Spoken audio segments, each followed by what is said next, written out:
Most Americans don't even know about Mexico. Authorities in Cancun, Mexico are investigating the deaths of 4 people whose bodies were found near a hotel yesterday. A lot of them only know what they've seen on news and TV, but that's about it. And those things only usually show the bad stuff. So when people come here with all those ideas in their head, they quickly realize that that's not real Mexico. And that's exactly what this video is about today. Here's what Americans get wrong about Mexican culture, and why the way that Mexico is seen within the USA is way off. Now, before I really get into this video, I just want to explain one big cultural myth, like one of the biggest. Mexico is part of America. This is America, and this is the United States of America. So I just wanted to get that past me. We're going to get into the rest of the video. Hope you enjoy it. So the first one is basically a stereotype. And that one is that Mexicans are lazy. And it's one of the biggest stereotypes out there. Like, they're always lazy, they don't want to work, or they're always taking naps. Ah, here's a good one. It's the stereotypical sleepy Mexican. What? Oh, man, what time is it? Oh, I'm sorry. I thought you were a wax sculpture. No, man, I'm the janitor. I'm supposed to be cleaning, but I'm so tired. I've seen this, like, it comes from a past of racist things, but I've seen this a lot in cartoons. Really popular cartoons that were made in the 40s, 50s, and 60s. There's always this guy with a sombrero on, laying with a bottle of alcohol, laying on a cactus, like beside a cactus, or leaning against a cactus and sleeping. And that couldn't be further from the truth. I've never seen someone leaning against, like sleeping against a cactus. That's never happened. That's not, I don't know where that came from, but it's completely wrong. And it's not completely wrong just because I haven't seen someone sleeping on a cactus. It's completely wrong because Mexican people are some of the hardest working people that I've ever met. People in Mexico actually work longer hours than those in the rest of North America, in Canada and the USA. A lot of people work 6 days a week. They start early and they finish late. And they still make time to take care of their families. And yes, in some places in Mexico, it's custom to have a siesta. I even like having them, but that doesn't make somebody lazy just because they have a nap in the middle of the day, or they take a rest in the middle of the day, or they take a lunch in the middle of the day. This whole idea has been twisted and manipulated by old racist cartoons and people, to be honest. Did you actually know that Mexico has some of the highest average working hours throughout the year than anywhere in the world? I can see it once you come here and see how people work. I can see that. They spend a lot of time working. And there's another thing that Americans actually misunderstand, what hard work actually looks like. In the USA, working nonstop and being stressed out about it is a way of being seen being productive. But in Mexico, people still work hard. But what I've noticed is they have a lot more balance. And what they really do is they value family and relationship more than people in the US actually do. And don't get me wrong, people in the US, a lot of people in the US, they value relationships. But in Mexico, it's on another level. And just because they value that and they work some of the most hours in the world, just means they live in a different way here. The idea that Mexicans are lazy just ignores reality. See, a lot of people in Mexico don't have safety nets. They don't have nest eggs. They don't have big savings. And a lot of them don't have the government to fall back on if things go wrong. The thing is this, most of them, if they don't work, they don't get paid. And even just that alone should tell you that this stereotype is not real. Number 2 is the safety and narco culture that Americans are obsessed with Mexico. Now, let me be real for a minute. Cartels exist. And I always say that. Yes, they do. Cartels exist. Some danger exists in Mexico. And there's places you shouldn't go if you're not from there. But most Mexicans, like 99% of Mexicans, have nothing to do with crime. Nothing. A lot of people from the US, they picture Mexico as this big war zone where crazy things happen. Like there's just war everywhere in Mexico, and the danger is existent in every single corner all the time. But that's not how normal life works here. Most Mexicans are just living normal lives. Regular, everyday, normal lives. Going to work, going to school, raising a family, and trying to do better for them and their family. Trying to upgrade their lives. No matter if they're rich or poor. It's just like everywhere else in the world. Why would Mexico be any different? My wife, when she meets Canadians or people from the US, is asked all the time if she's part of the cartel.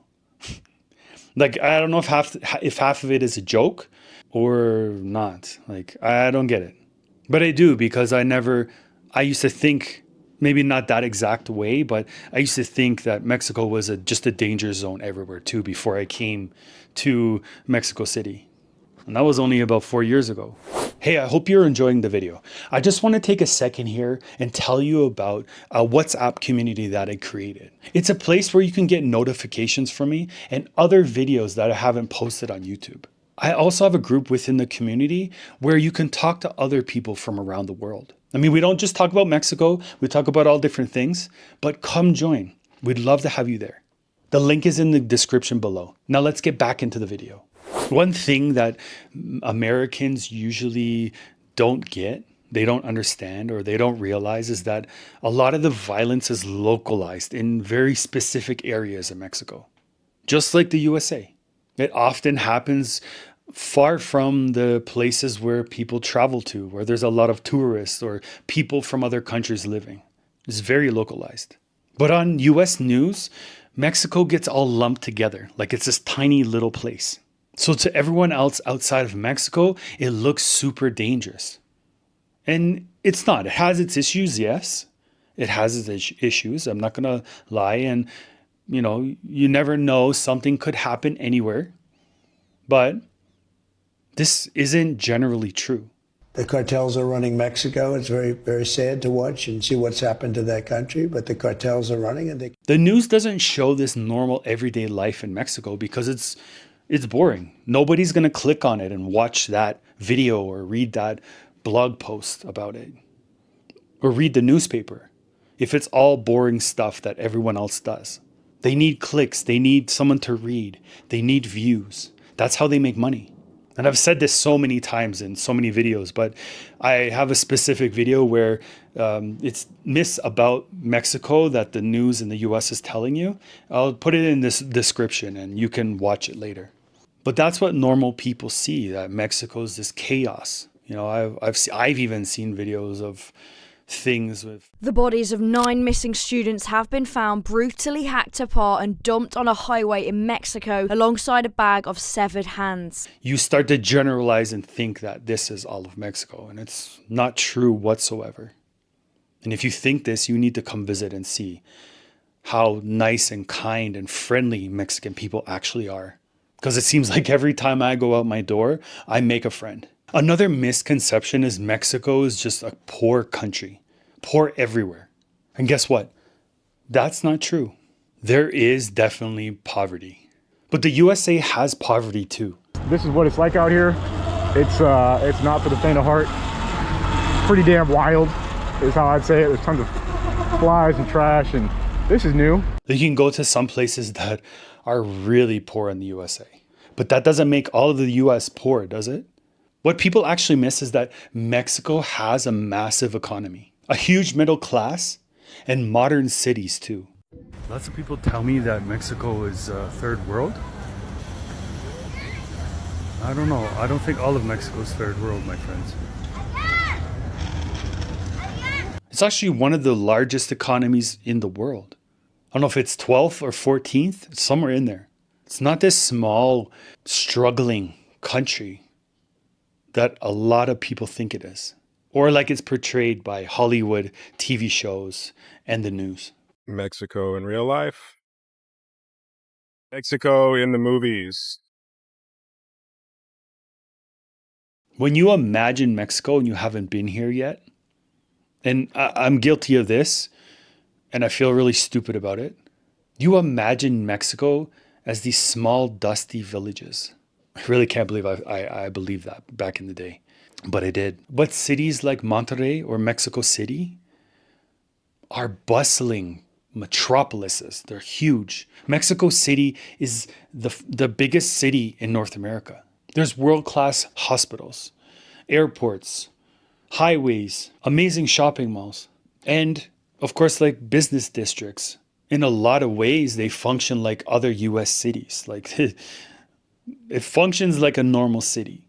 It's not a dusty old town in the middle of nowhere. And sometimes these cities even function better than US cities, if you ask me. You see, Americans often, they confuse inequality with being poor. There's a big gap between the poor people here and the rich people. And the middle class in Mexico is growing, though. That's a good sign.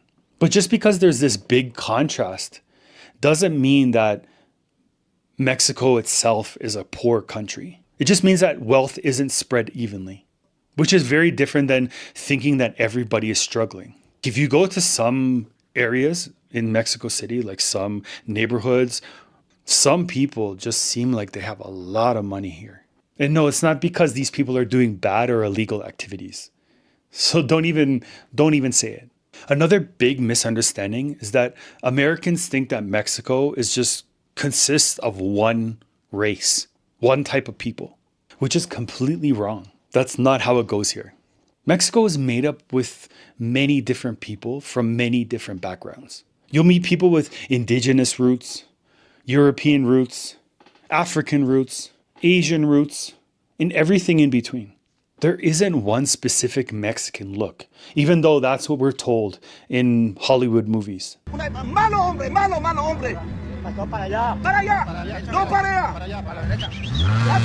But the thing is, Hollywood keeps pushing that idea, keeps pushing that image. And it's completely wrong. Once you're actually in Mexico, you'll see how diverse it is here. Skin tones, facial features, accents, and even last names change depending on where you are in Mexico. Like someone from Oaxaca might look and sound completely different than someone from Monterrey. But guess what? They're all Mexican. Also in the US, everyone assumes that Mexicans share the same culture. But the food, the music, the traditions, and a lot of other things change depending on what part of Mexico you're from. There's so many cultures here that just live under the umbrella of Mexico. And that's something you don't understand until you actually spend real time in real Mexico, exploring this beautiful country. Another big misunderstanding is food. A lot of Americans think that Mexico is the hard shell tacos, with yellow cheese and ground beef, lettuce and tomato. But that's not Mexican food. Actually, I think a lot of Mexicans find that disgusting. What that food actually is it's Tex-Mex. And real Mexican food is a lot different from that. It changes depending on where you are in the country. So in Mexico, food isn't just one thing. It isn't a hard shell taco. What people eat in Oaxaca is completely different from what people eat on the coast. There's different ingredients, different flavors, different cooking styles. And that could even be for the same dish. Like mole could be different in Oaxaca than it is in Monterrey. Completely different ingredients. What it all depends on is really the region and the history behind that region and its food. And it's actually quite fascinating once you explore that a little bit more. It can vary so differently depending on where you're from. And if you look at Mexico on a map, it doesn't seem like they're that far apart, but they're far enough apart to have the same dish that's completely different here. So Mexico, the food here is super complex. It's some of the best food I've ever eaten in the world. Taco Bell is not Mexican food. I need that branding to stop. So Mexican food isn't this grab and go fast food type of thing. It's tied to family and traditions. And it means a lot to the Mexican people. There's recipes that have been passed down for generations. And food is meant to be shared here and respected and enjoyed. To Mexican people, food isn't just food. It's culture. Another really common mistake is about Cinco de Mayo. Cinco de Mayo is not Mexican Independence Day. A lot of Americans think that Cinco de Mayo is Mexican Independence Day, but it's not. Mexico Independence Day is actually on September 16th, and Cinco de Mayo is the 5th of May. On May 5th, 1862, Mexico defeated the French Empire in a battle in the town of Puebla. See, Cinco de Mayo marks a single battle in history in Puebla, which is one specific town in Mexico. No one really celebrates Cinco de Mayo in Mexican culture besides the people in the state of Puebla. But it's a small holiday and only a small percentage of Mexican people celebrate it. In the USA, Cinco de Mayo is a big party. I mean, Americans pretty much use it as an excuse to party and drink. And they'll celebrate it in the all-inclusive resorts for you so you can have fun. But most of those people that are throwing this party for you, they've never celebrated Cinco de Mayo growing up. And for some reason, it's become bigger in the US than it has in Mexico, which is wild. It's pretty cool, but it's wild. The real big one is on September 16th, on Independence Day. That's when the whole country comes together and has a big party. If you want to see how Mexico parties, how Mexico celebrates, come for Independence Day. Come visit. The next big myth is about the worm inside the tequila. A lot of Americans think that, high quality tequila has to come with a worm. And that's not true at all. The worm, when you see a worm, it comes in mezcal sometimes, not tequila. But even then, it's about marketing. This is the greatest advertising opportunity since the invention of cereal. It's to sell more bottles. It's to sell to tourists. The worm wasn't some ancient Mexican tradition. It was actually added a long time ago to bottles to sell more alcohol. And like I said, especially to tourists. And over time, somehow, people started relating the worm to stronger and more authentic tequila for some reason. But that's not true. What matters to tequila, good tequila, is made from 100% blue agave. And it takes a lot of time to produce. There's no worm, no gimmicks, no tricks to it. Just quality ingredients and patience is what makes a good tequila. And once you think about that and realize that, it kind of makes this worm in tequila seem kind of silly. Another misunderstanding is how people say no in Mexico. Seeing a lot of places in Mexico being direct to people can sound kind of rude. So instead of saying no, straight up no to somebody might actually tell you maybe, even though they mean no. Or we'll see. They might say we'll see. Or they might even just agree to the moment just because they don't want to seem rude. And not many people know this about Mexican culture. It's taken me a little bit of time to realize it.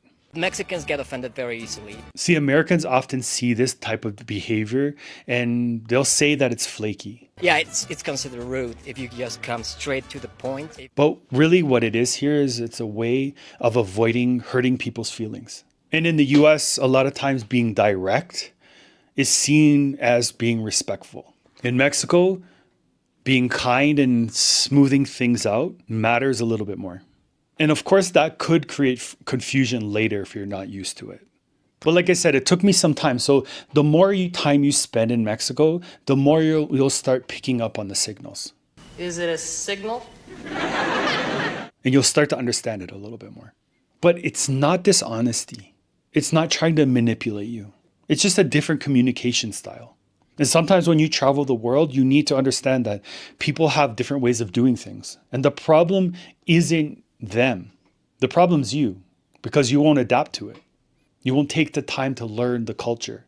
You won't take the time to understand people and see how they work. So since you've learned so much about Mexican culture in this video, maybe it's time to come visit. And I have the perfect video for you next to watch before you do come visit. This one right here. This is 10 annoying things that Americans do in Mexico that locals hate. Click it and go watch it. Thanks for watching.